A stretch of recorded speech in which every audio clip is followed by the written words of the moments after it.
So I snapped a little picture, and because I had a PJ day yesterday, I was talking about how much I love my PJs now that I finally have real PJs, and I hate getting out of them. And as soon as I do get out of them, I want to get right back in them. So I wanted to know if you do get a chance to work from home, or if you ever do work from home, or if your job switched and you got to work from home all the time, would you get dressed, or would you stay in your PJs? Now, Marcy says, I would get dressed. I don't feel ready to take on the day if I stay in my PJs. I admit it. Yes, I feel a little more productive when I dress, but some days it's just nice to not have to do anything. Denise says, yes, I would. Even if I'm sick, I'm staying in my PJs. That is a struggle. So she says that she would dress every day. Kate says, I would get dressed so I feel like my day has started. Once in a while, I may take advantage, but normally I get all dressed and all done up. Charlene says, don't work from home, but I love my PJs day. Barbara says, nope, not going to take off my PJs. Janet says, never. I would so be working those PJs. Roxanne says, I get out of PJs, but I'll put on lounge clothes, which are usually my comfort clothes that I would not go out in. Val says, yes, I would get out of my PJs. I do work from home. Laurie says, I never keep my PJs on, but some days I will wear yoga pants and a sweatshirt. Renee says, I always got dressed when I was working from home. Joe says, maybe every other day. Jim says, ever since I started working from home, I only get out of my PJs when I have to go out. And Barb says, I worked from home and got dressed every day and makeup because I would sometimes have clients drop by or would have to make deliveries. Even if I worked at home, I would get dressed. I'm not a PJ person except for bed. Neither was I, Barb. Neither was I. Just telling you, things change, and they change quickly. Get yourself a nice fuzzy pair of fancy pajamas, and your life will change. Creature comforts.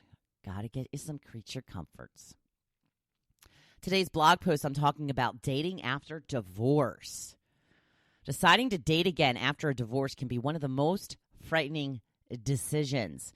I think it's one of the biggest fears after a breakup. That was always my first thought when I was faced with a breakup. Oh, I am going to be alone. Will I find someone again? Will I be destined to be alone? Will someone new want to do weird, kinky things in bed? Or is that last one just me? Now, these are all valid fears, and I would say that we all feel them to some extent. But if you want to grow old next to someone, you will have to wade back into that pool. There are so many feelings floating around after such a volatile time. Is the divorce something you wanted, or are you completely heartbroken? In either situation, you have to pick yourself up, dust yourself off, and get back out there.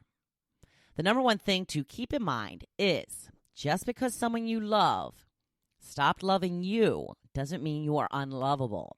I'm going to say that again.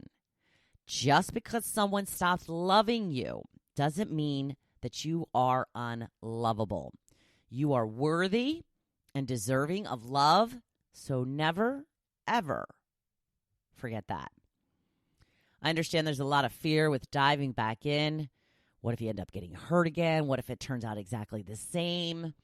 But what if you meet the person you're meant to be with? What if it turns out to be even better than you could have imagined?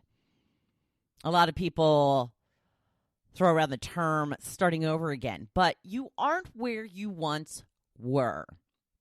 You have more experience, more knowledge, more wisdom. You know what you want. You know what you don't want. You are in a position now where you won't be afraid to have the hard conversations and say, hey, this is how I imagine my life playing out. I want open and honest communication about everything because I'd rather be hurt in the short term than be left after years of growing apart. You're not afraid to say things like that now. You know the signs to look out for. You will recognize flags as they come up, and you won't talk yourself around them this time. If you see a red flag, get out of there. Run. Don't walk. People almost always show us who they really are. We just have to see them clearly. Your ability to do that should be greater now. No matter how that person makes you feel, if they don't live their life in a way you want, it's time to go. Yes, use your head. It comes in handy. So where do you start? I suggest you write out a list of the qualities you are looking for in a partner and qualities you don't. People will have a lot to say about the type of person you should be with. This is when your list of must-haves and no way Jose's come into play. Once you have figured it out, you won't be as susceptible to others' input. If someone says, oh, you don't want that, you already know if you do or you don't. Make a list from your head and then let your heart in on the deal. I remember when I was single, Dr. Phil said, you can choose to love someone. I didn't agree with him at the time, but I do to an extent now. Remember how your mom used to tell you it was just as easy to fall in love with a rich man than a poor one? It's something like that. I had a conversation one time with a coworker about dating, and I told him I wouldn't date someone who was poor. Maybe it was even more that. Maybe I said I wouldn't marry someone that was poor. Well, he really laid into me. He told me I was shallow and horrible, and it was awful for me to judge someone over the amount of money they had and or made. I told him it was about life and lifestyle and how I wanted to live. If I wanted the good things in life, marrying someone poor wasn't going to get me there.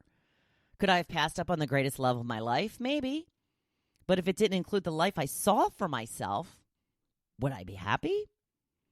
Because remember, you can only change yourself. You can never change someone who doesn't want to change, no matter how much you love them.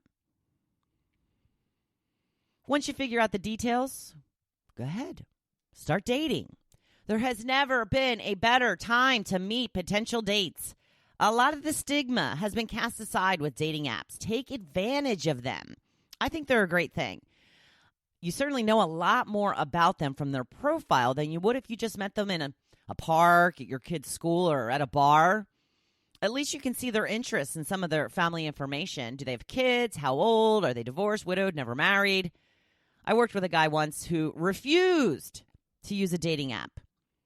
He said he had a bad experience with someone he met through that. Okay, so you had a bad experience. He obviously had bad experiences in relationships since he was still single, but he wasn't giving up on finding love. Seems silly to me. You get what I'm saying, right? So be open to new opportunities to meet people.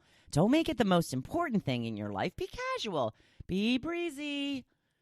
I know that can be hard, but making it the focal point of your life may set you up for disappointment if things don't go the way you hope. There is no rush, even if you feel like there is. Things will turn in their own time. Be part of it. Don't try to control it. Yes, this is my experience talking. Even the thought of dating again can be scary, but it can also be thrilling and exciting and make you look forward to days in a way you haven't in a long, long time. Concentrate on the good.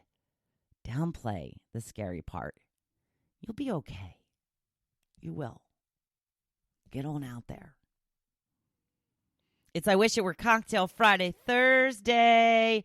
How will you spend this Thursday? I have to go into Walmart today. Wish me luck. I'm going to look for some toilet paper while I'm there.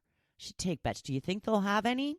I know that Costco sold out completely. Everybody's talking about it on Facebook. I'm just going to take a gander at the toilet paper section, see how much they got. It's not like I'm going to throw it away. Always can use toilet paper, right? Yeah, now I'm contributing to the problem. I admit it, because they're scaring me. I don't want to run out of toilet paper. That's a scary thought. So how will you spend this Thursday? I hope you think a little bit about your future and what you want that to look like. So go out today and be your badass self. Kick that coronavirus ass. And make today your best day yet. Thank you for listening to The Hopefulist, hosted by Wendy McClure. For more inspiration, please visit Hopefulist.com. Thanks, and we'll see you tomorrow on The Hopefulist. Ellen, coronavirus, you better have us on your show, and I mean soon before they stop all travel.